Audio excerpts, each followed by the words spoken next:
Mari kita mulai dengan pendahuluan tentang Kitab Wahyu. Kitab Wahyu yang terpenting adalah ayat ke-1. Bunyinya demikian, inilah wahyu Yesus Kristus yang dikaruniakan Allah kepadanya supaya ditunjukkannya kepada hamba-hambanya apa yang harus segera terjadi. Dan oleh malaikatnya yang diutusnya, ia telah menyatakannya kepada hambanya Yohanes. Perhatikan kalimat pertama, inilah wahyu Yesus Kristus. Kitab Wahyu bukan tentang antikristus, yang terutama bukan tentang setan, iblis, bukan tentang kejadian-kejadian, fenomena-fenomena alam, bukan tentang semuanya itu, bahkan tentang surga dan neraka juga bukan yang terutama. Yang terutama hanya satu, simple saja. Menurut orang Kitab Wahyu susah? Tidak, sangat mudah. Inilah wahyu Yesus Kristus. Orang yang membaca kitab ini harus semakin dekat sama Tuhan, bukan semakin bingung dengan penafsiran. Orang yang membaca kitab Wahyu dan merenungkan firman-Nya harus semakin menjadikan Yesus Tuhan bagi dia setiap hari dalam segala keputusannya. Kalau kita membaca kitab ini dan menyelidiki kebenaran dengan hati yang benar, kita pasti menemukan Tuhan. Ada beberapa versi tentang pengangkatan gereja Tuhan di akhir zaman sebelum kedatangan Tuhan Yesus yang kedua kali. Versi yang pertama namanya pre-tribulasi, atau kita percaya bahwa gereja Tuhan akan diangkat sebelum dimunculkannya masa antikristus. Ada pula yang percaya dengan mid-tribulasi, atau mempercayai bahwa gereja Tuhan akan mengalami separuh masa antikristus, yaitu 3,5 tahun dari 7 tahun tersebut, lalu akan terjadi pengangkatan. Ada pula yang percaya dengan post-tribulasi, atau kita mengalami sepenuhnya 7 tahun, masa-masa yang sangat neraka sekali di atas muka bumi sebelum kedatangan Tuhan yang kedua kali. Gereja Mount Sharon percaya pre-tribulasi, karena kami yakin pasti ada perbedaan antara orang benar dengan orang fasik. Tuhan adil bagi orang-orang yang sungguh-sungguh hidup setiap hari dalam takut akan Tuhan di akhir zaman ini. Mereka yang hidup dalam kebenaran pasti akan diluputkan. Bukan karena takut aniaya, karena aniaya sudah terjadi hari ini juga. Di sini, di sana, orang-orang yang mengalami tekanan, bahkan sengsara, menderita, disiksa, tidak sedikit di dunia. Bahkan juga banyak yang telah menjadi martir bagi Kristus di mana-mana. Tapi saya yakin Tuhan itu adil bagi kita yang hidup di dalam Tuhan hari ini. Nah, andai kata ternyata yang terjadi dalam mid-tribulasi juga nggak apa-apa, pasti kasih karunia Tuhan cukup bagi kita. Kalau kita harus mengalami 3,5 tahun masa-masa antikristus. Kalau kita setia dalam perkara kecil, pasti diberi perkara besar. Dan ketika dibutuhkan pertolongan Tuhan, kalau kita setia sekarang, kita pasti akan diberi kekuatan lebih saat itu. Bahkan kalau post-tribulasi yang terjadi juga nggak apa-apa. Jadi kita nggak perlu berdebat. Karena bagaimanapun juga, itu semuanya hanyalah mengingatkan kita untuk berjaga-jaga. Tapi ternyata kalau pre-tribulasi yang terjadi, bukankah seharusnya semua orang bersyukur diluputkan? Intinya adalah, inilah wahyu Yesus Kristus. Jadikan Yesus Tuhan tiap hari dalam hidupmu. Tak perlu takut masa depanmu. Apapun yang terjadi, Tuhan tanggung semua. Saya akan tunjukkan sebuah chart untuk mengingatkan Anda apa itu pre-tribulasi dan bagaimana kejadiannya nanti sesuai dengan yang kami yakini di dalam firman Tuhan. Coba lihat bagan di depan Anda yang saya sediakan sebagai rangkuman kejadian-kejadian sesuai dengan nubuatan Alkitab. Masa kini, yaitu hari ini, sekarang juga kita nggak tahu hari, saat, waktunya, sangkakala berbunyi kita menyongsong Tuhan di udara. Dan kalau itu terjadi, gereja absen dari dunia, bumi masuk dalam masa susah yang disebut dengan masa pemerintahan antikristus. Berbagai macam hukuman Allah akan terjadi atas bumi dan atas dunia yang kita ketahui sekarang ini dengan 7 materai, 7 sangkakala, dan 7 cawan murka Allah. Dan waktu-waktu itu adalah waktu-waktu yang tidak pernah terjadi sebelumnya, dan Tuhan begitu baik, meskipun orang dunia yang ditinggal adalah orang-orang yang tidak sungguh-sungguh, Tuhan mempersingkat waktu supaya mereka tidak terlalu sengsara. Maka Tuhan Yesus datang kedua kali ke atas muka bumi ini bersama dengan orang-orang kudus dan malaikat-malaikatnya, disongsong dengan peperangan oleh antikristus yang disebut dengan perang Harmagedon. Disitulah runtuh kerajaan antikristus. Iblis ditangkap, dirantai, dan dicampakkan ke dalam jurang maut, dikunci di sana selama 1000 tahun. Maka Kristus akan memerintah di bumi ini dalam sebuah milenium, kerajaan 1000 tahun, kerajaan damai, di mana anak kecil bisa bermain dengan ular tedung, bahkan dengan singa. Semua orang hidupnya yang ratusan tahun meninggal dunia disebut kena kutuk, artinya semua orang panjang umur dan sehat. Bumi masuk di dalam sebuah masa berkat. Dan saat itu martir-martir terutama yang memerintah dengan Tuhan. Tapi sekalipun orang diberkati, yang tidak semua mati di zaman antikristus. Mereka tertinggal, mereka mencicipi atau mengecap berkat Allah. Mereka nggak tentu bertobat hatinya. Sama dengan hari ini banyak orang yang ke gereja, lahir dari keluarga orang Kristen, dididik dalam takut akan Tuhan, tapi belum pernah mengambil keputusan. Karena itu Tuhan harus mengizinkan iblis dilepaskan sekali lagi di akhir 1000 tahun itu. Dan dia menyesatkan dan orang punya pilihan. Dan ketika itu sekali lagi seperti Adam dan Hawa, mereka memilih pohon pengetahuan atau pohon dosa tersebut. Terjadilah perang Gog dan Magog. Begitu banyak orang-orang di dunia ini sudah diberkati, mereka justru memberontak kepada Tuhan. Mereka nggak suka sama Kristus yang memerintah. Disitulah terjadi pemisahan antara kambing dan domba. Iblis dihukum dan dilemparkan oleh Tuhan ke dalam hukuman. Lalu setelah itu ada penghakiman terakhir, yaitu pengadilan tahta putih. Disitulah pemisahan antara orang yang ke sorga atau mengikuti iblis masuk ke dalam lautan api. Itulah yang disebut dengan kekekalan. Sekarang mari kita lanjutkan pengajaran kitab Wahyu ini. Dan mari kita bawa hati dan dengar-dengaran dengan suara Roh Kudus. Buka Alkitab bersama dengan saya. Lihat di Wahyu pasal 4. Di kebaktian ini saya mau menerangkan kebingungan yang terjadi antara pengangkatan gereja Tuhan atau pengangkatan orang-orang kudus dengan kedatangan Tuhan kedua kali. Seringkali yang disebut kita nggak tahu loh kapan Tuhan datang lagi. Yang dimaksud datang lagi itu datang ke bumi atau pengangkatan umat Tuhan yang sungguh-sungguh. Pokoknya sejak pengangkatan Tuhan, pengangkatan gereja, kedatangan Tuhan bisa diprediksi yaitu 7 tahun sesudah itu setelah masa antikristus. Tetapi yang tidak kita ketahui waktu dan saatnya adalah pernyataan Tuhan Yesus itu di awan-awan. Atau pengangkatan yang disebut dengan rapture. Jadi saya mau bicara kepada Anda tentang rapture versus the second coming. Mari kita sekarang pelajari Wahyu pasal 4 ini. Kita lihat ayat yang pertama. Kemudian daripada itu aku melihat sesungguhnya sebuah pintu terbuka di sorga. Dan suara yang dahulu telah kudengar berkata kepadaku seperti bunyi sangkakala, katanya, naiklah kemari dan aku akan menunjukkan kepadamu apa yang harus terjadi sesudah ini. Saya tidak mau mentah-mentah terjemahkan, tafsirkan ayat pertama ini sebagai suatu kejadian, karena banyak teolog yang melakukan itu, yaitu ini seperti cerita pengangkatan. Yohanes disuruh naik ke sorga, sebuah pintu terbuka, naiklah kemari. Tapi ada banyak kata-kata di ayat 1 ini profetik sekali. Menunjukkan kepada hari itu ketika Tuhan menyatakan dirinya untuk mengangkat umatnya. Ada kata seperti aku melihat, saya garis bawah itu. Selain itu ada kata sebuah pintu terbuka.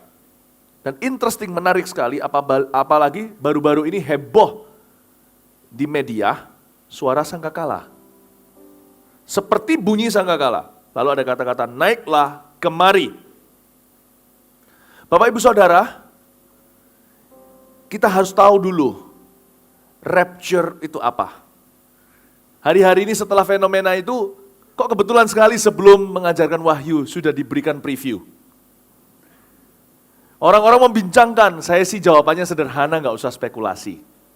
Apapun itu, dengan atau tanpa itu, firman Tuhan tetap benar bahwa tidak diketahui saat dan waktu, kita harus berjaga-jaga dan waspada. Tuhan bisa kapan saja angkat kita atau kita tertinggal di dunia. Kalau saya jawab, kalau dipaksa untuk memberikan konklusi, saya hanya dengan bercanda berkata, bisa saja suara sangkakala itu adalah suaranya malaikat sedang gladi bersih sebelum Yesus mengangkat gerejanya. Rapture disebut the day of Christ dibandingkan dengan kedatangan Tuhan kedua kali yang disebut sebagai the day of the Lord kalau kita pakai bahasa Inggrisnya. Hari Kristus dan hari Tuhan, sama, Kristus adalah Tuhan. Tapi dibuat sedikit perbedaan. Sama dengan hari ulang tahun dan anniversary. Yang sekarang kita nanti-nantikan, entah kapan akan datang adalah Tuhan datang di awan-awan, jemput kita. Ini akan menjadi kejadian yang semi sembunyi. Kenapa saya bersebut tidak total sembunyi? Karena yang alami banyak, sebanyak orang yang sungguh-sungguh, hanya Tuhan yang tahu berapa banyak gandum di tengah lalang. Kita nggak tahu. Yang pasti yang disebut di Matius tersebut, gadis bijaksana dan gadis yang bodoh, itu pengangkatan, bukan kedatangan Tuhan. Bukan kedatangan Tuhan di bumi, tapi pengangkatan. Kaki Tuhan tidak menempel sampai di tanah dunia. Tapi hanya sampai setengah jalan di awan-awan, kita diangkat, dibawa sama Dia, sama Tuhan kita ke sorga. Yang ini banyak orang Kristen nggak tahu, taunya cuma Tuhan datang lagi. Dan nggak tahu eventnya sesungguhnya seperti yang diajarkan dengan sangat jelas dan gamblang di Wahyu. Ya, kejadian ini tidak semi tertutup karena yang alami sebanyak yang Tuhan tahu. Tetapi tidak total terbuka. Karena dunia akan mengalami misteri. Kemana ini orang-orang Kristen yang sungguh-sungguh? Kok hilang semua? Mereka akan punya berbagai macam teori. Di negara-negara timur yang superstisi, mereka akan menyebut ini sebagai kejadian supranatural apa. Tapi di dunia barat, mungkin mereka mencoba menjelaskan dengan ilmiah. Sekarang aja mereka mencoba menjelaskan ada makhluk angkasa kok. Abducted by aliens atau diculik oleh makhluk-makhluk asing. Mereka bisa buat segala macam teori, semua tipu muslihat. Firman Tuhan udah jelas. Dan ini bukan tahayul atau khayalan, ini firman Allah loh. Ada pertemuan di udara. Dan ini yang kita nggak tahu waktu dan saatnya. Dan pada saat itu orang minta untuk diangkat ketika tertinggal, nggak bisa apa-apa. Gadis bodoh itu merengek-rengek, pintu tidak dibuka. The day of Christ atau pengangkatan atau rapture itu bisa terjadi setiap saat. Dan itu disebut sebagai hari yang berbahagia. Sebaliknya the day of the Lord, kedatangan Tuhan kedua kali, disebut sebagai hari yang musibah. Karena it's the day of destruction. Kedatangan Tuhan kedua kali itu nanti akan disambut dengan perang Harmagedon setelah 7 tahun masa antikristus. Absennya gereja karena diangkat 7 tahun yang lalu. 3,5 tahun kali 2. Ini akan menjadi the day of the Lord is a terrible day. Hari yang musibah. Bukan buat kita sudah diangkat. Atau kita sudah meninggal dunia sebelum pengangkatan. Kita sudah bersama dengan Tuhan di sorga. Tetapi hari itu adalah hari pemusnahan. Terjadi kehancuran luar biasa di atas dunia. Tapi bukan pengangkatan. Pengangkatan is a day to celebrate. Hari kenikmatan. Saya tunjukkan beberapa ayat. Jadi di kebaktian ini kita akan banyak melihat ayat-ayat referensi. Karena untuk mempelajari Wahyu dengan lebih detail, Wahyu tidak bisa berdiri sendiri. Wahyu harus ada ayat-ayat referensi. Nggak usah khawatir, Anda catat aja ayatnya di mana, kita baca di layar untuk mempersingkat waktu. Kita lihat sekarang di 1 Korintus 15 ayat 51 dan 52 munculkan di depan layar saya. Sesungguhnya aku menyatakan kepadamu suatu rahasia. Nah ini Paulus katakan seperti ini. Dan rahasia ini harus jadi rahasia umum setelah pelajaran Wahyu ini. Kita tidak akan mati semuanya, tetapi kita semuanya akan diubah. Ini bicara tentang pengangkatan di udara, pengangkatan gereja dan orang-orang kudusnya. Terus, dalam sekejap mata, anak saya tadi baru tanya sama saya, putra saya, Daddy, kita diubahnya itu nanti gimana lewat proses atau langsung pling gitu. In the blink of an eye. Ini dalam bahasa Inggrisnya artinya dalam split second. Tidak, kalau kita hitung detik itu nggak sampai 1. Bling gitu aja. Tidak sempat berkedip mata kita. Berubah tubuh kemuliaan. Dan kita sudah tidak bisa dilihat oleh mereka. Sekejap mata. Ini kelihatannya kayak nggak masuk akal ya. Ya memang itulah Tuhan kita itu maha mujizat. Dalam sekejap mata pada waktu bunyi nafiri yang terakhir. Kita barusan dengar gladi resiknya. Sebab nafiri akan berbunyi dan orang-orang mati akan dibangkitkan dalam keadaan yang tidak dapat binasa dan kita semua akan diubah. We will all be transformed. Kita semua akan diubahkan. Pernah Anda ingat gak cerita Yesus berubah rupa? Di gunung itu bersama dengan murid-muridnya, 3 orang tepatnya, Petrus, Yohanes, Yakobus. Ini, kita akan tiba-tiba in the blink of an eye. Ini bicara tentang pengangkatan, bukan kedatangan Tuhan kedua kali. Kita lihat lagi beberapa ayat referensi. Sekarang munculkan 1 Tesalonika pasal 4 ayat 16-17. Ini adalah ayat-ayat yang dipakai untuk perkabungan atau biasa di Surabaya seperti di Adiasa. Tapi izinkan saya mengatakan ini dari sisi pengangkatan, karena memang itulah maksudnya. 1 Tesalonika 4 ayat 16-17 munculkan di depan sini. Multimedia ayat yang saya singgung langsung dimunculkan seperti yang saya sudah minta dan request ya. Sudah? Iya. Oke.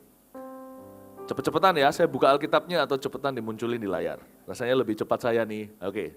Kita udah belum? 1 Tesalonika, thank you. Ya, siapin semua ayat-ayat yang tadi saya minta, semuanya keluarin. 1 Tesalonika 4 ayat 16, sebab pada waktu tanda diberi, yaitu pada waktu penghulu malaikat berseru, penghulu malaikat itu adalah leadernya, malaikat besarnya, dan sangkakala Allah berbunyi, maka Tuhan sendiri akan turun dari sorga, dan mereka yang mati dalam Kristus akan lebih dahulu bangkit. Next. Sesudah itu, kita yang hidup yang masih tinggal akan diangkat bersama-sama dengan mereka. Ini bukan Harmagedon, ini bukan kedatangan Tuhan kedua kali. Ini pengangkatan gereja. Kita akan diangkat bersama dengan mereka dalam awan menyongsong Tuhan di angkasa. Ini bukan orang mati lalu habis itu rohnya pergi. Ini jelas katakan kita yang masih hidup. Ini bukan roh orang mati. Akan diangkat bersama dengan mereka dalam awan menyongsong Tuhan di angkasa. Demikianlah kita akan selama-lamanya bersama-sama dengan Tuhan. Jadi kaki Tuhan tidak mendarat di dunia di kejadian yang satu ini. Ini rapture atau pengangkatan. Amin. Ya. Jadi mari kita berdoa supaya kita tidak takut ketinggian. Kalau diangkat ya. Oke, praise the Lord. Kita lihat lagi ayat berikutnya di Titus pasal 2 ayat 11 sampai 13. Karena kasih karunia Allah yang menyelamatkan semua manusia sudah nyata. Terus? Ia mendidik kita supaya kita meninggalkan kefasikan dan keinginan-keinginan duniawi. Dan supaya kita hidup bijaksana, adil dan beribadah dalam dunia sekarang ini. Perikop dari ayat-ayat ini jelas sekali. Yaitu berjaga-jaga. Ini bicara tentang akhir zaman ayat 13. Dengan menantikan penggenapan pengharapan kita. Perhatikan kata ini. Yang penuh bahagia. Ini bukan Harmagedon yang menakutkan. Ini adalah pengangkatan gereja Tuhan. Dan penyataan kemuliaan Allah yang maha besar dan juru selamat kita. Yesus Kristus. Jadi kita mengerti sekarang pengangkatan adalah sebuah hari yang kita nanti. Harmagedon saya tidak nantikan, meskipun tetap indah, karena di saat itulah kejahatan dikalahkan, antikristus dibunuh. Tapi yang saya nantikan adalah pertemuan dengan Tuhan di udara. Dan ini firman Allah. Jadi sekarang jadi ngerti ya, banyak orang bilang kedatangan Tuhan kedua kali, kadang-kadang tidak mengerti bedanya apa, spesifiknya gimana. Wahyu ini membuat kita jadi lebih mengerti lebih dalam. Nah, sekarang saya ajak kita melihat the day of the Lord, the terrible day of the Lord. Hari Tuhan yang dahsyat kata bahasa Indonesianya, dalam bahasa Inggrisnya the terrible day, bukan dahsyat dalam arti dahsyat, dahsyat dalam arti mengerikan. Inilah kedatangan Tuhan kedua kali. Antara rapture, pengangkatan, sampai kedatangan dua kali, ada 7 tahun di tengahnya masa antikristus. Ini kedatangan Tuhan. Kita lihat Yoel pasal 1, munculkan di depan sini ayat 15. Ya, terima kasih multimedia, swift atau cepat sekali. Wahai hari itu, sungguh hari itu sudah dekat, datangnya sebagai pemusnahan dari yang maha kuasa. Yesaya 13 ayat 6, bunyinya demikian. Merataplah, sebab hari Tuhan sudah dekat. Bukan hari, not the day of Christ, but the day of the Lord. Sebab hari Tuhan sudah dekat. Datangnya sebagai pemusnahan dari yang maha kuasa. Tujuan Tuhan datang ke dunia kedua kalinya. Untuk menghancurkan kejahatan. Dan untuk mendirikan kerajaan 1000 tahun di atas muka bumi. Saya yakin bagi beberapa orang yang selama ini awam-awam saja soal begini. Gak pernah spesifik membaca dengan teliti. Mungkin ini seperti kedengarannya pengajaran baru. Tidak saudara, ini sudah ribuan tahun ada di Alkitab. Sudah ada di dalam Alkitab ini. Sudah ada di dalam firman Tuhan. Nah sekarang kita mengerti bahwa itulah hari yang merupakan hari pemusnahan, the day of the Lord. Intinya adalah, don't miss the rapture, my friends. Jangan sampai kita tertinggal ketika hari pengangkatan terjadi. Coba katakan kanan kirinya, jangan tertinggal lo ya. Lo apakah bisa tertinggal atau enggak? Sekali lagi kita masih di ayat 1, kita lihat referensi lagi tentang pengangkatan itu. Kita kembali ke rapture lagi, rapture lagi. Wow, what a holy and happy event. Sebuah kejadian yang kudus, sakral, dan bahagia. Tapi kita lihat, hanya bahagia kalau kita siap. Kalau kita diangkat.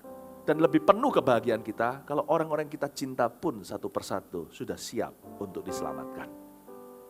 Coba sekarang munculkan di sini Matius 24 ayat 40-42 multimedia. Terima kasih. Matius 24, 40-42, bunyinya seperti ini. Pada waktu itu, kalau ada 2 orang di ladang, yang seorang akan dibawa dan yang lain akan ditinggalkan. Zaman itu si ladang, zaman pertanian. Sekarang zaman metropolitan. Jadi bahasanya bisa begini, pada waktu itu kalau ada 2 orang di kantor, kalau Tuhan datangnya itu AM bukan PM, seorang akan dibawa, yang lain akan ditinggalkan. Ini bukan kedatangan Tuhan kedua kali, karena kedatangan Tuhan kedua kali itu menjadi open event. Kejadian terbuka. Alkitab berkata dengan jelas, dari ujung barat ke ujung timur, seluruh orang di langit kelihatan Tuhan datang dan musuh Tuhan semuanya akan meletakkan kepalanya di bawah bukan bantal batu kalau bisa, dan berkata, selamatkan aku dari dia, karena mereka sadar Kristus datang dan selama ini mereka menolak dia. Kedatangan Tuhan kedua kali, gak ada yang satu tinggal, satu lenyap, yang satu bertanya-tanya kemana tuh temanku pergi. Semua orang akan melihat di mana ada burung nasar. Di mana ada apa? Di situ ada burung nasar. Di mana ada bangkai, di situ ada burung nasar. Dengan kata lain, waktu Tuhan datang, gak usah pengumuman. Everyone will see. Semua orang akan melihat.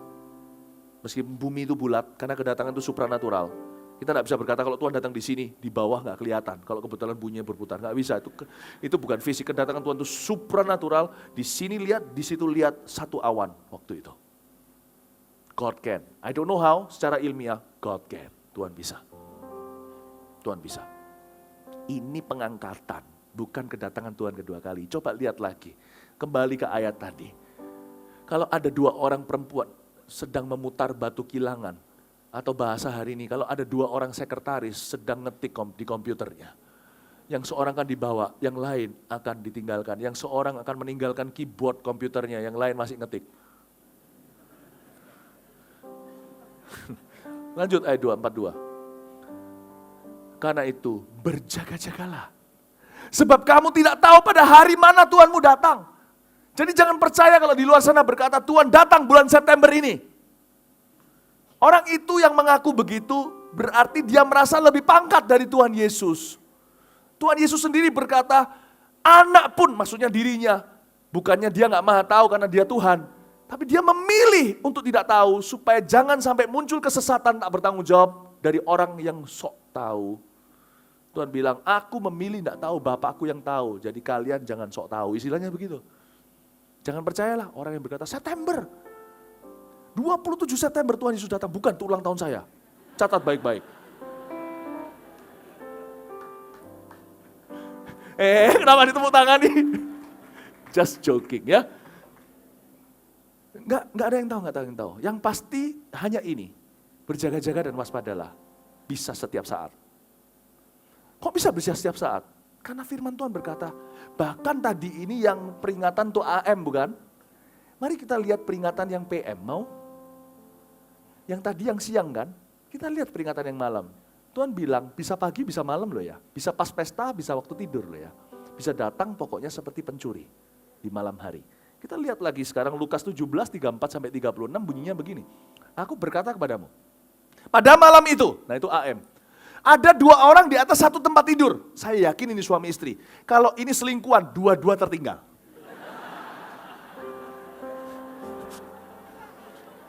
Betul nggak? Ada 2 orang di atas satu tempat tidur, yang seorang akan dibawa. Oh my, this is beautiful. Tapi yang menyedihkan, yang lain ditinggalkan. Nggak tahu suami atau istrinya yang tinggal. Ini nggak main-main loh. Tidur bareng, yang satunya tinggal pakaian. lenyap. Karena waktu kita dibawa ke surga, pakaian tidak ikut kita. Kita diberi pakaian baru, jubah putih. Jubah putih itu jangan anggap seperti jubah baptisan kita, itu putih primitif. Indah, keren. Tuhan yang tahu apa itu tubuh kemuliaan dan bagaimana Tuhan menghiasi bunga. Salomo dalam kemegahannya pun tidak bisa menandinginya, padahal bunga itu besok layu. Apalagi tubuh kemuliaan, gimana Tuhan hiasi, hayo. It will be wonderful.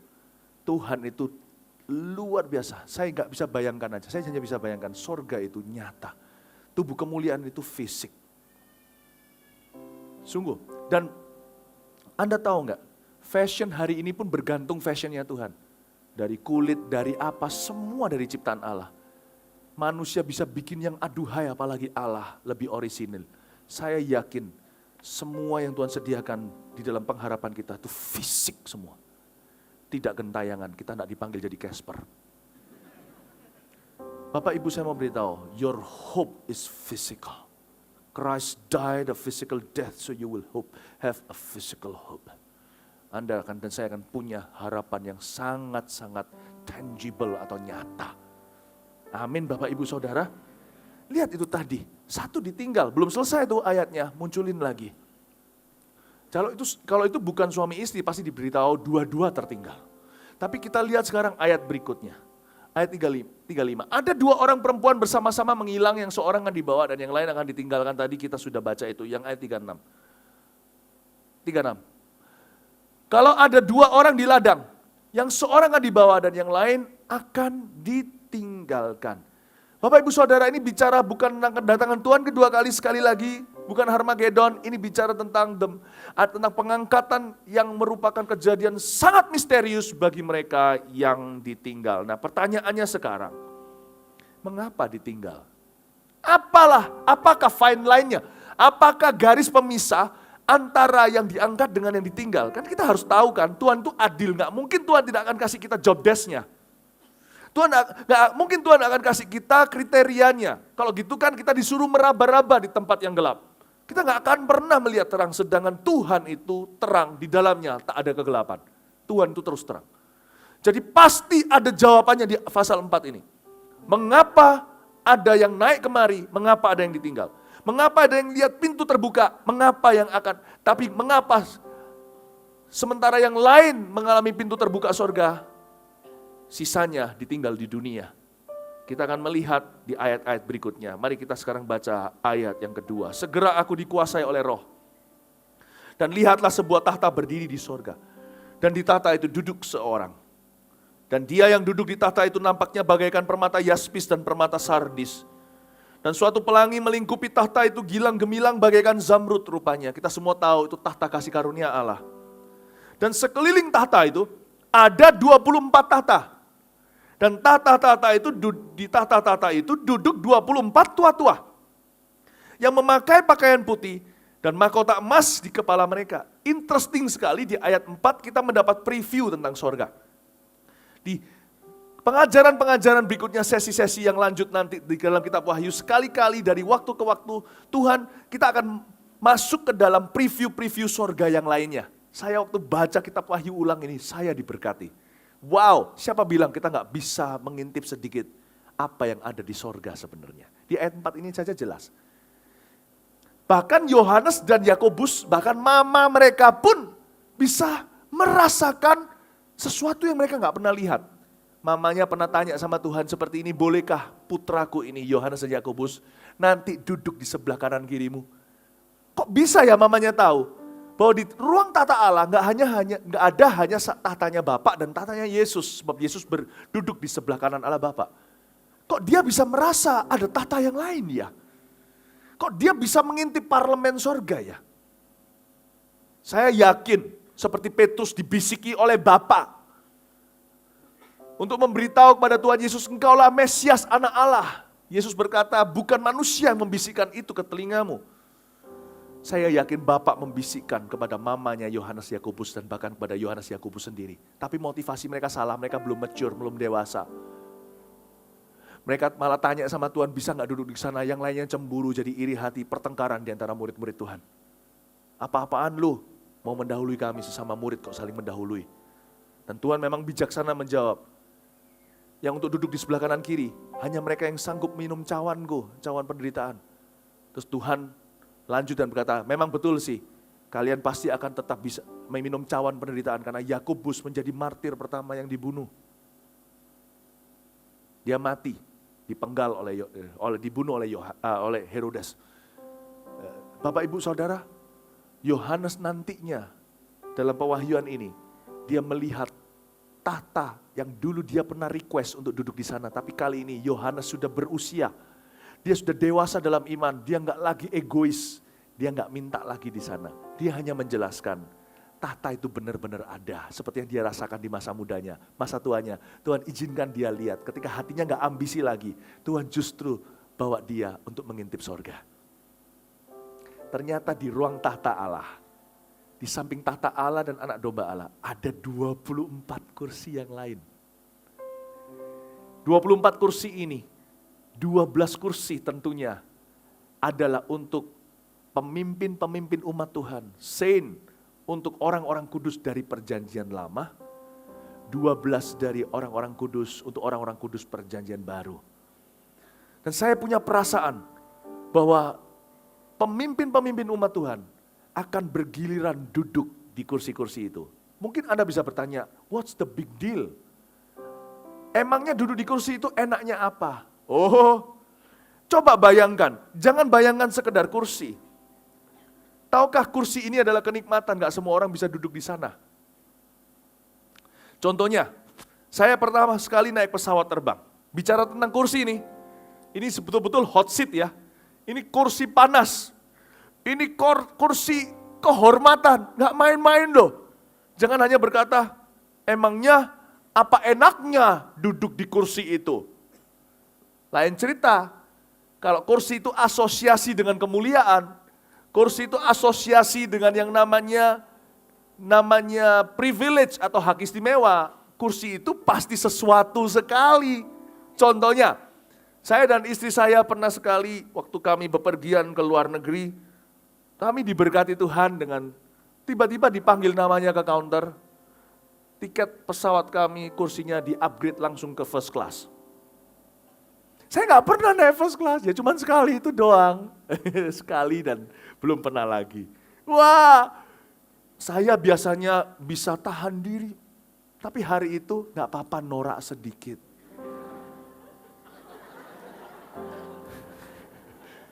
Tapi setelah terbang hanya pendek 3-4 jam, mendarat sedih.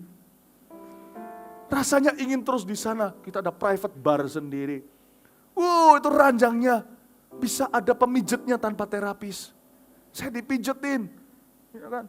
Bisa, ranjang itu bisa ditekuk kanan kiri, bisa seenaknya, ya kan? Bisa tidur rata begitu, mau jungkir balik juga nggak apa-apa, ruangnya cukup.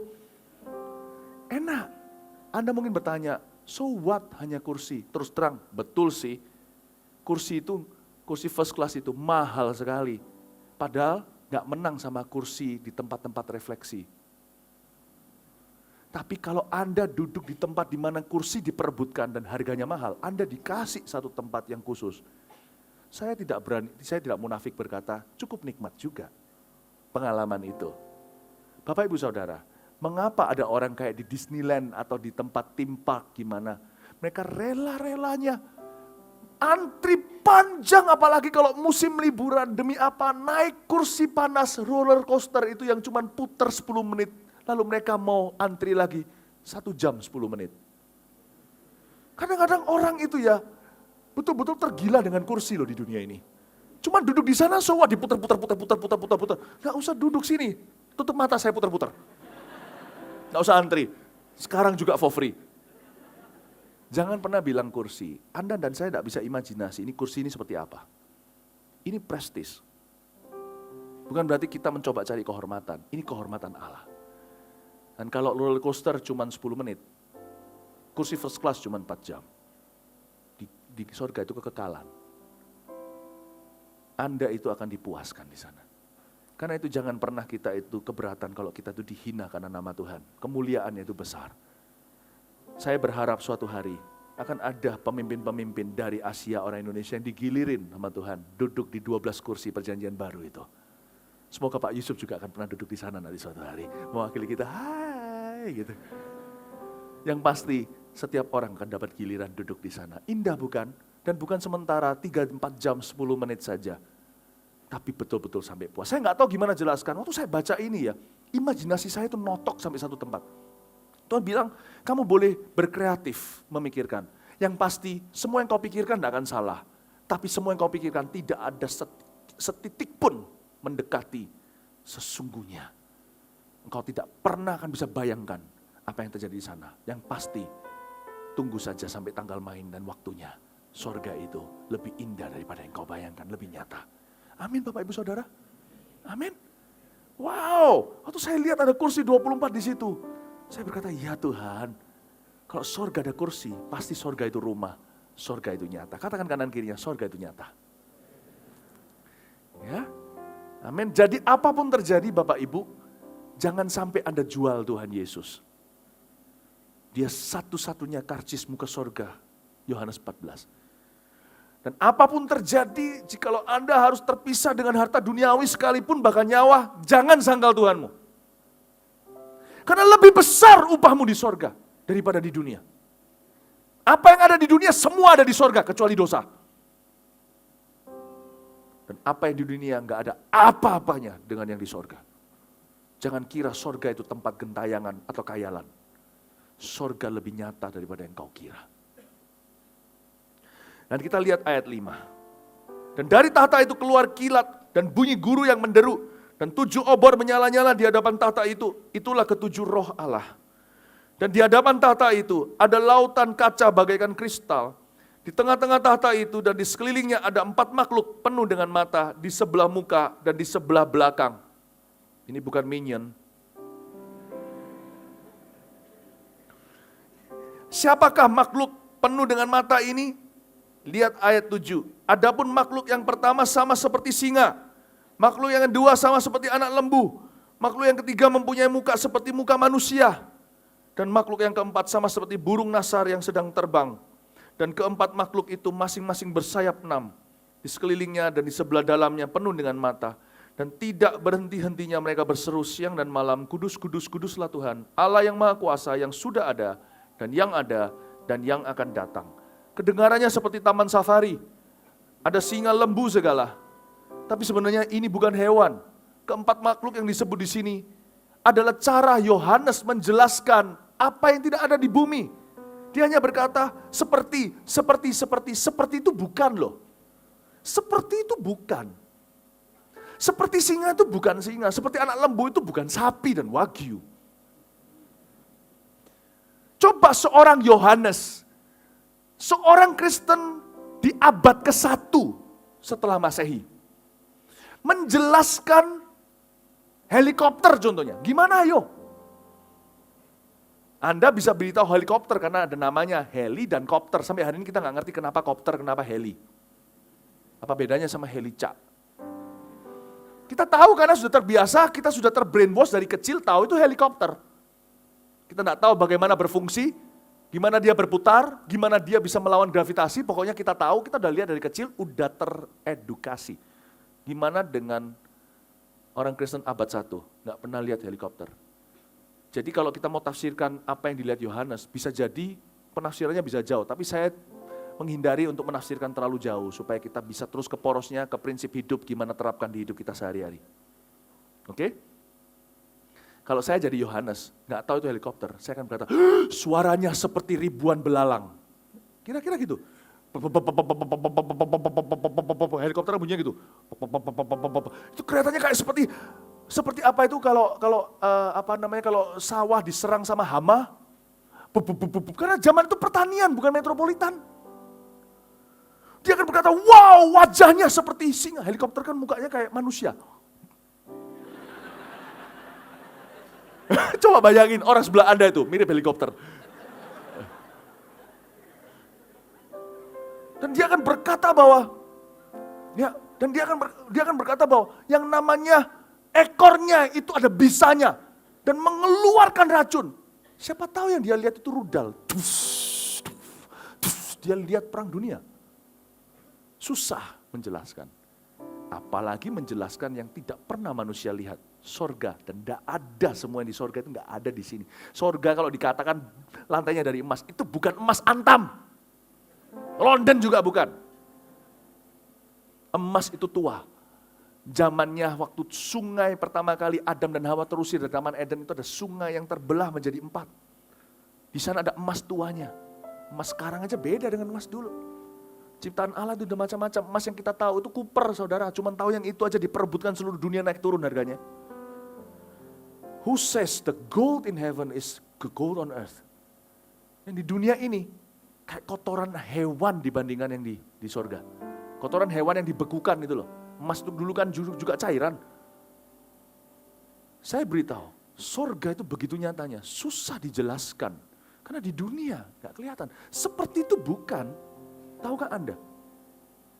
Jadi ini semua 4 ini bukan khayalan. Dan mereka bukan hewan. Siapa pernah lihat, bukan Narnia lah, Narnia juga bisa, Lord of the Rings contohnya. Kadang-kadang kalau saya melihat begitu-gitu ya, wah interesting. Saya suka sih film-film gitu, istri saya gak terlalu suka film-film gitu. Nah tapi saya suka gitu karena imajinasi saya itu, saya bayangin, wow ada makhluk-makhluk gitu. Nah itu cuma fiksi doang. Alkitab ini nyata. Anda akan ketemu makhluk-makhluk yang belum pernah Anda lihat. Yang Anda tahu dan saya tahu kan cuma beberapa macam malaikat aja. Kita tahu apa? Gabriel, Mikael, itu pun cuma tahu dari cerita. Kita tahu beberapa malaikat-malaikat yang lain kan. Nanti kita di sorga itu gak sepi. Saya kan liatin malaikat semuanya, wow. Malaikat gak akan disembah di sana. Kita semua tahu Tuhan, gak ada lagi iblis yang menggoda sembahlah aku. Malaikat yang jatuh, gak ada tipu muslihat, lihat semua terang-terangan. Saya nanti di sorga, saya mau ambil kanvas. Saya mau lukis, saya suruh malaikat setrap berdiri. Siapa suruh saya lebih tinggi kan posisinya saya anak Tuhan. Berdiri ya di sana ya om malaikat. Saya mau lukis karena akan berbagai macam bentuk. Anda yang suka seni akan gila di sana. Tergila-gila dengan seni di sana. Wow, Anda akan lihat berbagai ciptaan Allah di dunia ini. Dunia ini hina dibandingkan dengan ciptaan malaikatnya aja. Dunia ini gak kreatif, saudara. Kita lihat cuma New Zealand, Selandia Baru aja, wow, itu nanti di sorga. Itu WC saja.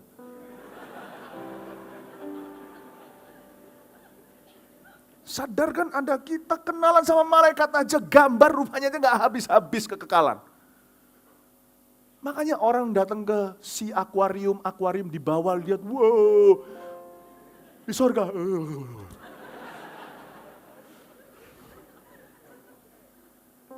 Just the angelic beings alone are marvelous. Tahu enggak malaikat itu jumlahnya berapa? Ribu-ribu dan ribu-ribu kali ribu-ribu laksa. Laksa itu apa? Laksa bukan makanan Singapura. Laksa itu 10.000. 1.000 kali laksa. Itu 10.000 kali 10.000. Tambahin nolnya. Ada berapa malaikat? Jutaan yang pasti. Belum miliaran atau triliunan atau kuadriliun. Kita nggak tahu. Anda kenal satu-satu. Belum kenal 10, Anda sudah tua dulu. Untung di sorga nggak tua-tua. Indah. Dan mereka akan cerita asal-usul mereka. Nggak mari-mari, nggak selesai-selesai. Belum ketemu Musa. Belum digebukin Samson. Dan ini gak khayalan ya. Saya tidak menceritakan Narnia atau Lord of the Rings. Saya ceritakan Anda firman Allah. Ini makhluk-makhluk ini seperti, itu bukan loh. Ini malaikat. Siapa mereka? Mereka adalah malaikat penyembah yang disebut di Yesaya 6 serafim. Atau bahasa Inggrisnya cherubim. Bahasa Belandanya simsalabim. Ini serafim. Mereka punya berbagai macam mata. Dan mereka semuanya mencerminkan kemuliaan penciptanya. Kenapa di sini disebut malaikat itu seperti singa? Karena singa melambangkan singa Yehuda. Yesus yang berkuasa. Setiap malaikat ada sebuah pujian untuk Tuhan. Sama dengan kalau kita melihat ciptaan Tuhan. Seperti lagu lama, ku kagumi ciptaanmu Tuhan, alam semesta yang indah ini. Dengan kuasa kau telah atur semua, kau besar dan ajaib kau Tuhan. Setiap ciptaan Tuhan, di sorga juga semua itu ciptaannya menceritakan kemuliaan Allah. Kalau dikatakan di sini, seperti anak lembu, itu karena Yesus itu sifatnya setia sama dengan sapi yang bekerja. Dia menceritakan kesetiaan Tuhan. Mungkin malaikat itu kalau diajak ngomong di interview, dia mungkin cerita tentang sepanjang sejarah.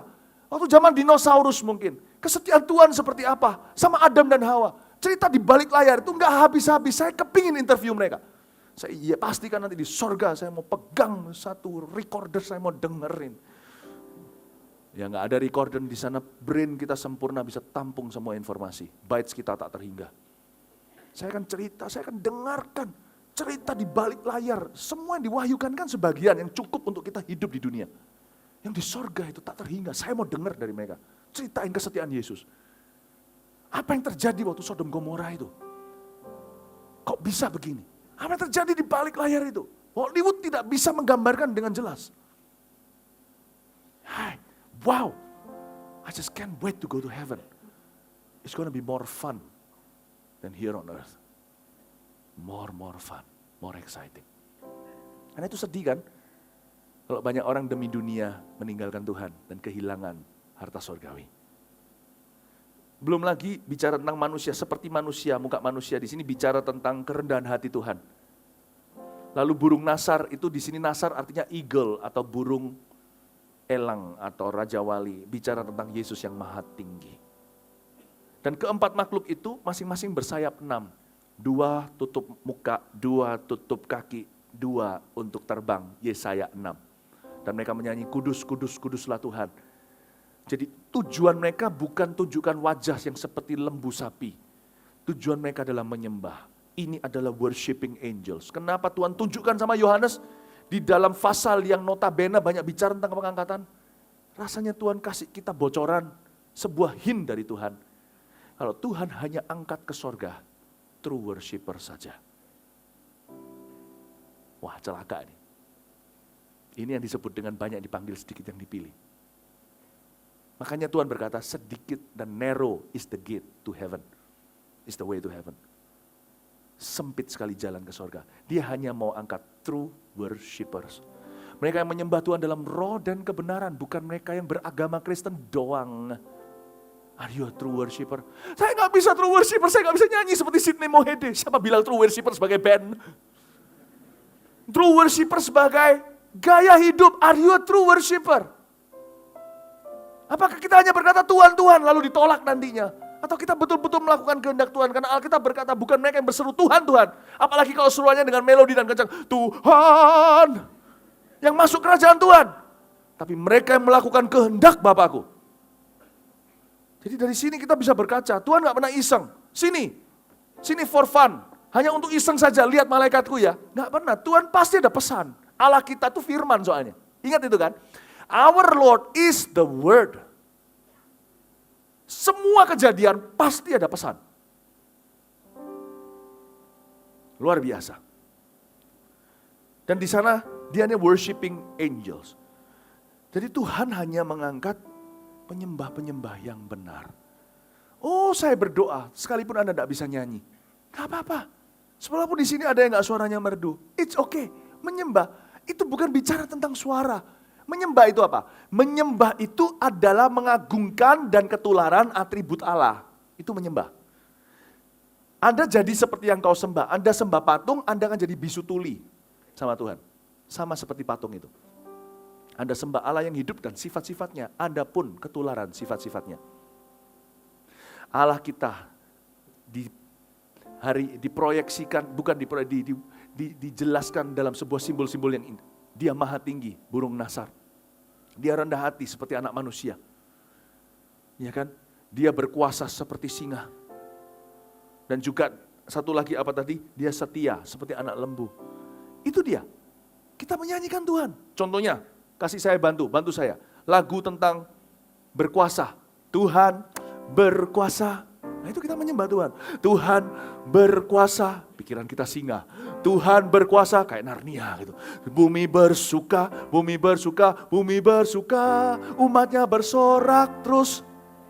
Hey, hello. Tuhan berkuasa. Ya kan? Itu lagu-lagu. Mungkin waktu Anda menyembah itu Anda lagi down hatinya. Gak apa-apa. Worship is not your feeling. Worship is the character of God. Menyembah itu bukan feeling Anda. Menyembah itu adalah atribut Allah. Anda down, gak down, Anda tinggal mengaku Tuhan berkuasa. Kuasanya akan turun atas hidupmu. Contohnya, Tuhan setia itu gimana? Contohnya, Ku bersyukur sebab kau setia. Ini anak lembu tadi. Ku memujimu karena kau sangat baik. Mulialah namamu. Ku tinggikan, ku agungkan selama hidupku. Kerendahan hati apa? Yang menceritakan kerendahan hati Tuhan. Di mana lagunya? Bantu saya. Seperti hamba. Apa? Inilah yang kupunya. Itu kan aku yang punya, yang Tuhan rendah hati. Yang bisa nemukan lagu ini, pulang bawa hadiah yang besar sekali. Ya, semacam itu. Pokoknya begitu. Apalagi lagu yang lain? Maha tinggi. Tuhan tentang maha tinggi. Tinggikan Tuhan. Tinggikan dirimu mengatasi langit. Itu bukan bertanya tentang perasaanmu. Tapi Tuhan, apapun perasaan Anda, itu benar bahwa Allah tetap maha tinggi. Dan ketika kita menyembah dengan cara begini, bukan perasaan kita, kita pun diangkat masuk ke alam Allah. Kita pun dibenarkan, diperbaiki. Kita pun bertobat dari dosa kita. Kita dilengkapi. Cepat buka di sini beberapa hal. 1 Tawarik 16 ayat 29 munculkan di depan. Berilah kepada Tuhan kemuliaan namanya. Bawalah persembahan dan masuklah menghadap Dia. Lihat itu, menyembah Tuhan itu mengakui atribut Allah. Tapi gak berhenti di sana. Menyembah Tuhan ada satu tuntutan. Barang siapa menyebut nama Tuhan dalam hidupnya harus meninggalkan kejahatan. Jadi menyembah itu gak hanya dalam roh, tapi juga dalam kebenaran. Lanjutin ayat tadi, selesaikan. Belum sebelumnya, 13. Tadi yang mana? Yang tadi.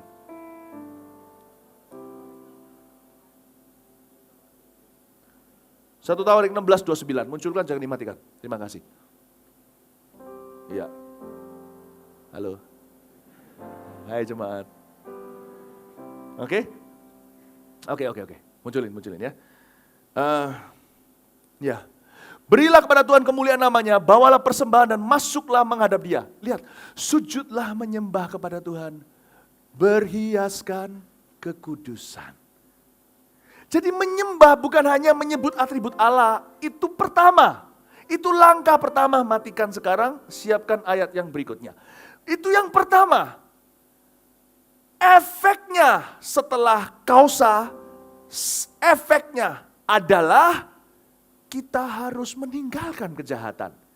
Itulah sebabnya Tuhan memandang sekali kepada orang yang menyembah dalam roh dan kebenaran. Kita lihat Ibrani 12 ayat 14 munculkan di depan sini. Berusahalah hidup damai dengan semua orang dan kejarlah kekudusan. Sebab tanpa kekudusan, profetik sekali ini bukan hanya bicara tentang hidup ini, tapi juga pengangkatan. Karena ayat ini adalah ayat untuk seluruh kehidupan. Sebab tanpa kekudusan, tak seorang pun akan melihat Tuhan. Saya ulang dalam bahasanya Wahyu. Sebab tanpa kekudusan, tak seorang pun diangkat. Tinggalkan selingkuhanmu kalau mau diangkat. Kenapa Tuhan belum datang sekarang? Saya beritahu, kalau Tuhan datang sekarang, Anda tinggal. Puji Tuhan, Tuhan belum datang malam ini, memberimu kesempatan untuk bertobat. Bukankah ayatnya berkata seperti itu? Dia tidak menghendaki seorang pun binasa. Ada orang yang mengejeknya di surat Petrus berkata, di akhir zaman banyak pencemooh berkata, mana katanya Tuhan mau datang? Mana? Buktinya mana? Tuhan tidak lalai menepati janji. Tuhan sabar untuk memberimu kesempatan untuk bertobat. Dia belum datang pun untuk satu tujuan, menunggumu. Siapa di sini masih teman tapi mesra? Gak sampai gimana, tapi sudah sampai gegeran dengan istrinya. Papa kenapa mesra sama itu? Oh cuma teman. Ya teman, tapi mesra. Berhentilah rocking your marriage. Bapak Ibu Saudara, kalau orang mengaku Tuhan harus meninggalkan kejahatan. Menyembah Tuhan itu berhiaskan kekudusan. Tanpa kekudusan tak akan melihat Tuhan. Jadi sekarang saya mengerti, Bapak Ibu Saudara, saya mengerti sekarang kenapa Tuhan utus dalam pengalaman Yohanes seorang worshiping angel. Tuhan mau memberitahu di ayat 1, naiklah kemari, hanya bagi true worshipers. Hanya bagi penyembah-penyembah yang benar. Kudus-kuduslah Tuhan, bukan nyanyian. Kudus-kuduslah Tuhan adalah gaya hidup saudara. Saya minta kepada Anda, kalau di sini masih ada yang ambil uang orang, apalagi kalau itu bawa lari uangnya sesama anak Tuhan, janganlah Anda berkata, nggak apa-apa, di dalam Tuhan, anak-anak Tuhan kan penuh pengampunan. Kalau Anda yang ditipu uang, katakan terhadap dirimu penuh pengampunan. Tapi kalau nipu uang, jangan bicara soal pengampunan. Kembalikan. Hai Sakeus, kembalikan 4 kali lipat dengan bunganya. Orang itu sudah dibawa lari 3 tahun, uangnya 500 juta. Kembalikan. Kasih bunganya. Kalau dia depositokan sudah dapat berapa? Jangan lari. Gimana kita bisa berkata kita penyembah? Kalau roh kita berkata A, tetapi kelakuan kita berkata B. Menyembah Tuhan itu harus sinkron. Sayap itu harus seluruh pada tempatnya. Kaki ditutup, perjalanan kita harus kudus. Muka ditutup, bukan cari muka, tapi untuk memuliakan Allah. Dan sayapnya terbang, mengikuti jalan Tuhan. Bapak, Ibu, Saudara, menyembah Tuhan, diajarkan oleh Tuhan lewat kelakuan malaikat ini. When you worship God, worship like the cherubims. Waktu kita menyembah Tuhan, sembah seperti para serafim. Sembah dia dalam roh dan dalam kebenaran. Hanya demikianlah kriterianya orang yang diangkat dan ditinggalkan. Bedanya di situ. Yang memisahkan orang benar dan orang fasik itu di situ. Saya ulang lagi. Fasik itu bukan kafir. Kafir itu tidak beragama alias ateis. Fasik itu beragama bahkan religi. Religius orangnya. Tetapi kelakuannya memuakkan Allah. Dan menjadi batu sandungan buat sesamanya. Itu fasik, dan Tuhan berkata di Maleaki bahwa di akhir zaman, Maleaki juga kitab akhir zaman, dia berkata aku akan utus Elia. Nanti kita akan lihat di pelajaran-pelajaran berikutnya Elia beneran akan datang, karena Elia nggak melalui kematian, tidak ada reinkarnasi di dalam kekristenan. Karena itu Elia akan diutus kembali itu jadi martir, lalu akan di rapture atau diangkat Tuhan terpisah. Akan terjadi kebangunan rohani di zamannya dia. Dengar baik-baik. Di dalam ayat itu dikatakan dengan jelas, pada akhir zaman aku akan membuat perbedaan antara orang benar dan orang fasik. Antara orang Kristen dengan yang KTP. Yang disebut perbedaan bukan antara domba dan serigala, itu jelas beda. Yang disebut perbedaan di sini adalah benar dan fasik, artinya domba dari kambing. Domba dan kambing itu mirip, Bapak Ibu. Anda bisa lihat itu di gereja di mana-mana. Anda tidak bisa bedain suaranya ketika menyembah semuanya. Mbek, kambing mbek, domba juga mbek. Anda tidak bisa bedakan dengan suara pujian mereka. Anda bisa lihat hidup mereka. Sama dengan Anda lihat fisiknya kambing dan domba, langsung kelihatan. Allah melihat, tidak terpukau dengan suaranya. Allah lihat hidupnya dan Allah berkata, ini kambing, sisi sini, ini domba. Dan itu pemisahannya, aku akan membuat perbedaan. Kata perbedaan itu, pamungkasnya adalah pengangkatan. True worshipers only go up. Karena itu saya sebagai hamba Tuhan di gereja ini, saya juga concern untuk kita. Apabila Tuhan datang malam ini, sungguhkah semua kita ada di sini atau seperti kata-kata tadi, suami istri di sini sama-sama ke gereja Mawar Sharon. Mungkin suaminya naik, istrinya tinggal, atau sebaliknya, istrinya naik, dia pendoa sungguh-sungguh, suaminya tidak pernah mau cinta Tuhan, tertinggal. Bapak, Ibu, Saudara, jangan sampai terjadi. Saya berdoa kalau Tuhan angkat, kita semua diangkat. Katakan kanan kirinya, don't miss the rapture, atau jangan ketinggalan saat pengangkatan. Ayat 9, dan setiap kali makhluk-makhluk itu mempersembahkan puji-pujian dan hormat dan ucapan syukur kepada Dia yang duduk di atas tahta itu dan yang hidup sampai selama-lamanya. Ini malaikat, masih malaikatnya. Maka, ayat 10, ini sudah kita. Maka tersungkurlah ke-24 tua-tua itu di hadapan Dia. 12 dari perjanjian lama, 12 dari perjanjian baru yang duduk di atas tahta itu. Dan mereka menyembah Dia yang hidup sampai selama-lamanya. Dan mereka melemparkan mahkotanya di depan tahta itu sambil berkata. Kalau saya baca di ayat 9 dan 10, yang 9 malaikat, yang 10 respon jemaat. Langsung saya bisa lihat. Orang-orang yang ada di sorga saat pengangkatan atau yang masuk ke sana adalah orang-orang, baik dari perjanjian lama maupun perjanjian baru, yang tampak sekali terlatih untuk hidup menyembah selama di dunia. Saya beritahu gini, ada orang berkata bahwa di sorga itu menyembah tok. Enggak loh, saya enggak setuju. Di sorga itu udah banyak aktivitas. Dikatakan di sana kita bertahta dengan Tuhan, macam-macam. Kalau di sorga menyembah terus, bayangin, mungkin beberapa orang nggak tahan, sekalipun dalam tubuh kemuliaan, ya kan? Siapa bilang menyembah itu selalu harus kumpul, menghadap ke satu arah, lalu redo di depan sini? Tahu nggak Anda, menyembah nanti pada waktu di sana, nggak perlu lagi kita tutup mata, angkat tangan. Kok bisa? Oh, kita jalan sama Tuhan muka dengan muka loh.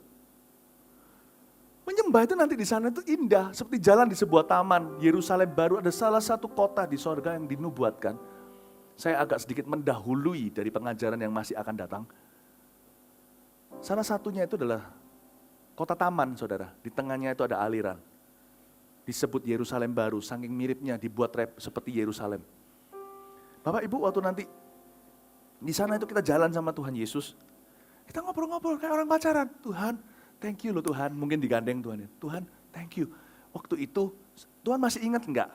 Waktu itu lagi lulusan. Lalu habis itu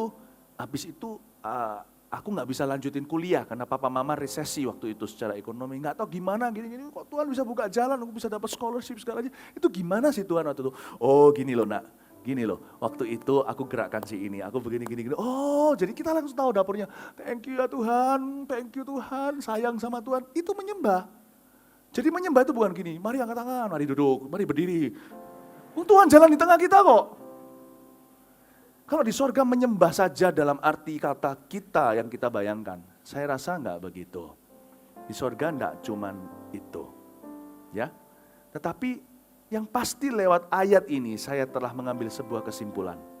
Ketika memang ada sesi yang khusus menyembah, di mana kita agungkan Tuhan bersama-sama, seperti Daud yang menari-nari untuk Tuhan, langsung spontan. Saya bisa perhatikan kata ini, spontan ayat 10, tidak perlu disuruh.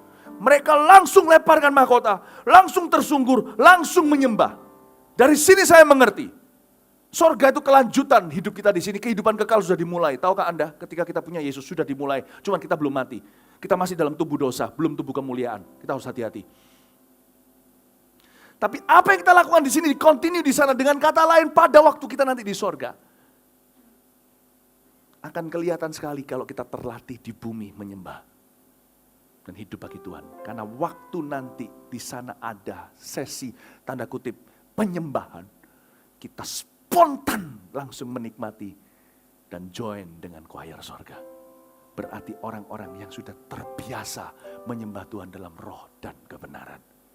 Dari sini saya lihat, saya berkaca dan bercermin, apakah aku termasuk dalam kategori orang-orang itu? Ya Tuhan, ini doa saya. Semoga ini juga menjadi doa Anda. Make me heaven ready. Bukan F ready loh ya. Make me heaven ready. Buat aku siap. Buat aku ini punya sifat surgawi. Make me heaven ready. Ya Tuhan, siapkan aku fit seperti Taylor membuat jas. Persis di pundaknya dan di lengannya gak kepanjangan. Plek persis, cocok iklim sorga. Tolong Tuhan, bentuk aku di dunia, cocok iklim di sana. Amin Bapak Ibu Saudara. Dan kita harus hidup demikian rupa lewat pekerjaan kita dibentuk cocok dengan iklim di sana. Jangan halalkan segala cara. Pergaulan jangan halalkan segala cara. Kita selalu harus berpikir gimana saya bisa sorgawi, heavenly. Nggak usah kita itu sok sorgawi. Ngomong sama temannya, sebentar, Tuhan ada di sini. Lagi pesta ulang tahunan, ya dianggap aneh lah ya. Nggak usah. Heavenly itu bisa normal. Tapi kita bisa berkata tidak untuk diajak sama-sama buka situs-situs yang jelek. Kita bisa berkata tidak ketika ditawari rokok. Kita bisa berkata tidak ketika ditawarin seks bebas. Kita berkata tidak atau menjauhkan diri dari teman-teman, gak usah kuliah itu ada bukan pendeta. Pergi saja seperti Yusuf, lari, tinggalkan jubah ketika mereka bicarakan kejelekan orang. You can be heavenly by being so earthly anyway. Anda bisa sangat-sangat sorgawi dengan cara yang sangat alami. Tapi ingatlah, Anda sedang dibentuk untuk iklim di sana. Itu destinasi, ini transit saja. Ini transit saja. Karena itu kalau Anda bekerja jangan halalkan segala cara. Apapun jadi, pokoknya ada cuan, gua mau. Jangan begitu. Tidak semuanya patut Anda kerjakan. Dan supaya saya percaya Tuhan tidak perlu Anda kerjakan segala sesuatu, halalkan segala cara untuk Anda bisa jadi berhasil dan kaya kok. Alkitab berkata ada orang yang kejar harta malah gak punya apa-apa kok. Karena itu Anda selalu ingat, jangan lupa sorga sebagai visi Anda. Pengangkatan dulu. Saudara, pengangkatan, setelah pengangkatan itu sorga. Setelah pengangkatan itu sorga. Setelah pengangkatan sorga. Jangan lupa. Itu destinasi Anda. Anda sesuaikan dengan iklim Anda. Lihat mereka spontan, saya tahu mereka terlatih. Dan ini lagu mereka. Lihat baca ayat 11. Ya Tuhan Allah kami, Engkau layak menerima pujian. Kunci C, kasih saya kunci C. Ya. Mana nih? Ini ya. Ini ya, kita baca ayat 11 sama-sama, oke? Kita lihat sekarang. Yesus Tuhan dan Allah kami. Ini lagu yang dinyanyikan di situ, indah ya. Engkau layak menerima pujian. Ada di Alkitab. Hormat dan kuasa, sebab Kau telah ciptakan segalanya. Beda sedikit di sini segala sesuatu. Oleh karena kehendak-Mu, semuanya itu telah ada dan diciptakan untuk kemuliaan-Mu. Terpujilah Tuhan. Tutup Alkitab Anda, mari semua bangkit berdiri. Terpujilah Tuhan. Terpujilah Tuhan Yesus, sana. Terpujilah Tuhan, terpujilah Tuhan Yesus. Nyanyikan lagi sekali lagi.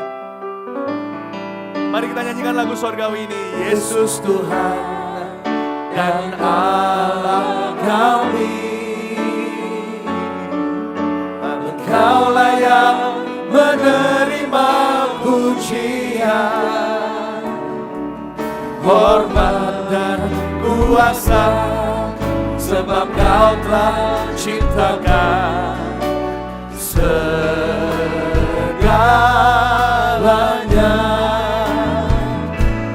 Oleh karena kehendak-Mu,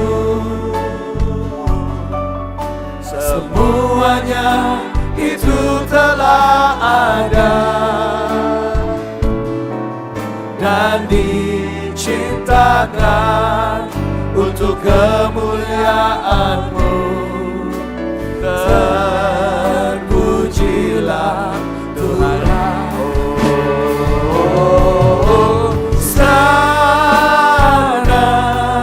Terpujilah Tuhan, terpujilah Tuhan Yesus, sana. Terpujilah Tuhan, terpujilah Tuhan Yesus. Saya bayangkan di sorga nanti suatu hari kita latihan di sini, kita gladi resik dulu. Mungkin ada pertandingan antara choir wanita dan pria, karena di sorga tetap ada pria dan wanita. Sekalipun kita tidak kawin maupun mengawinkan dan dikawinkan. Coba kita latih di sini dulu biar putri-putri Tuhan yang nyanyi dulu. Nanti yang putra lihat suaranya lebih merdu atau tidak. Kita latihan di sini, katakan kanan kirinya, saya mau betul-betul hidup saya dilatih di sini.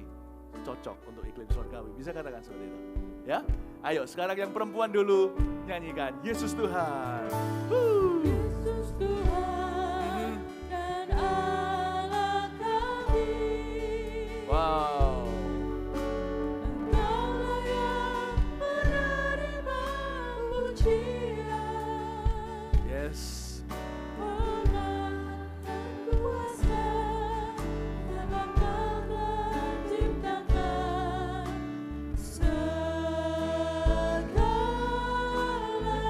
Tetap yang perempuan. Oleh karena kehendak-Mu,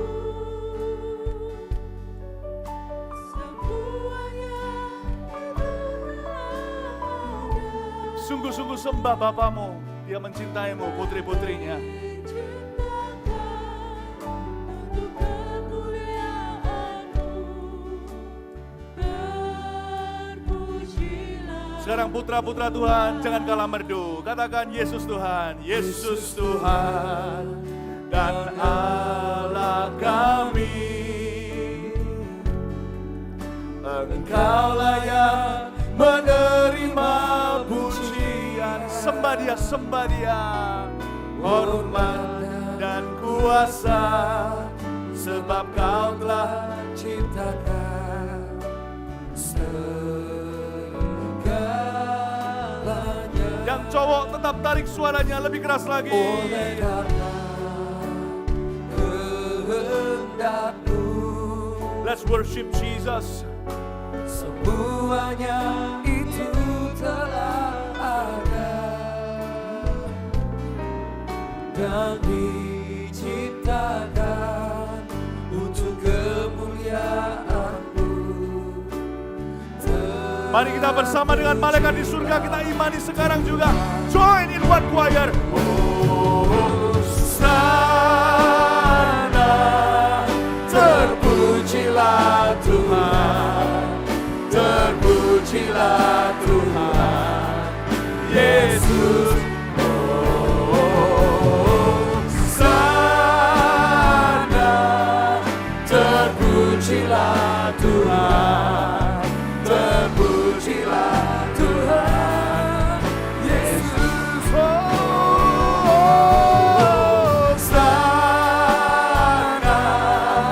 terpujilah Tuhan, terpujilah Tuhan Yesus. Hosana, terpujilah Tuhan, terpujilah Tuhan Yesus.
Siap Tuhan untuk pengangkatan-Mu siap sana.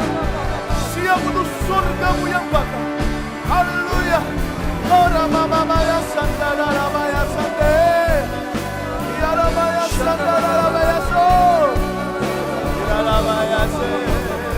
Oh.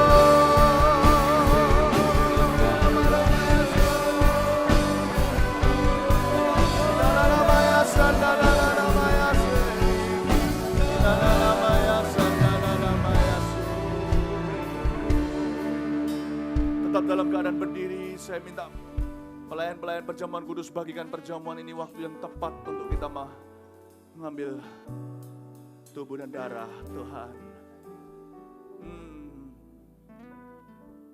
Haleluya.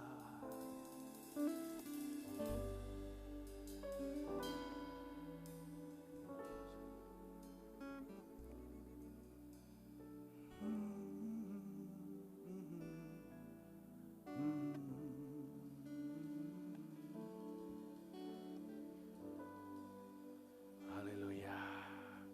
Mari kita semua bertenang hati sebentar sambil menunggu roti dan anggur dilayankan. Dalam keadaan berdiri tetap, koreksi hati di hadapan Tuhan.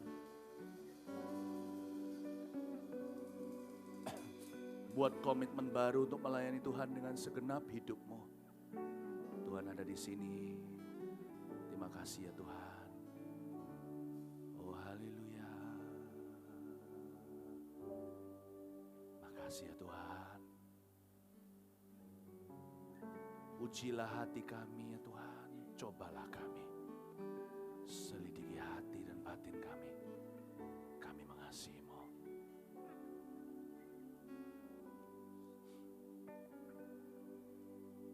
Oh Ramakapayase. Musik saja nyanyikan dengan melodinya. Kita tenang sejenak.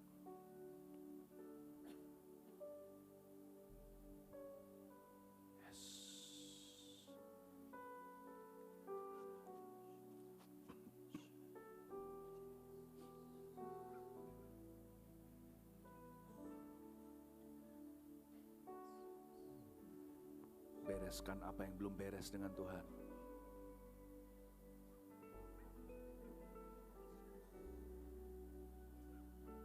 Buat rencana yang nyata untuk meluruskan jalan yang salah. Apa yang perlu dilakukan, dikatakan, apa yang perlu dikembalikan, apa yang harus dibuang dan diputuskan. Jangan tunda. Tuhan mau kita menyembah dalam kebenaran. Ampuni kami banyak kurang dan salahnya. Kami serahkan hati kami kepadamu Tuhan. Koreksi kami, bersihkan kami. Mari siapkan hati kita untuk bersekutu dengan Tuhan lebih lagi. Inilah yang Tuhan katakan ketika dalam perjamuan terakhir. Inilah tubuhku yang kupecahkan bagimu. Perbuatlah ini untuk mengingat aku hingga kedatanganku. Makanlah dalam nama Yesus.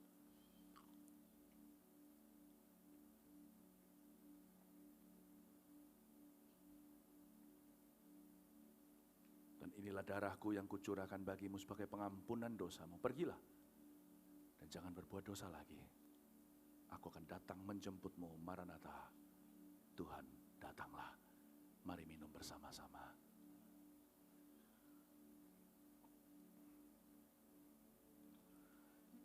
Letakkan cawan.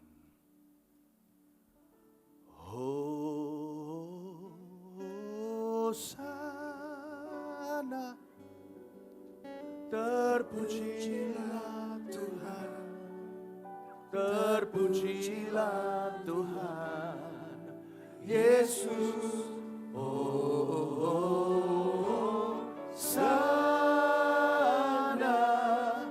terpujilah Tuhan, terpujilah Tuhan Yesus. Hosana,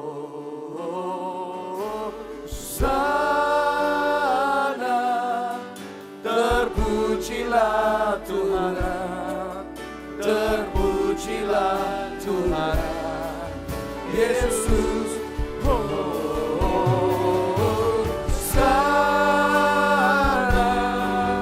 Terpujilah Tuhan, terpujilah Tuhan Yesus. Hosana,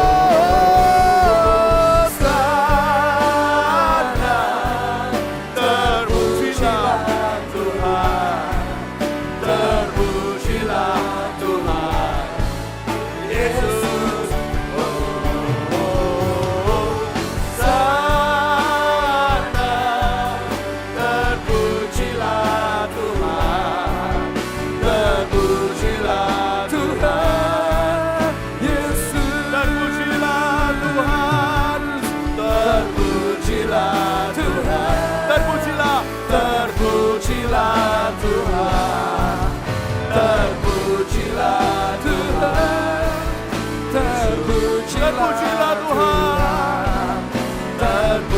terpujilah Tuhan, terpujilah Tuhan, terpujilah Tuhan Yesus.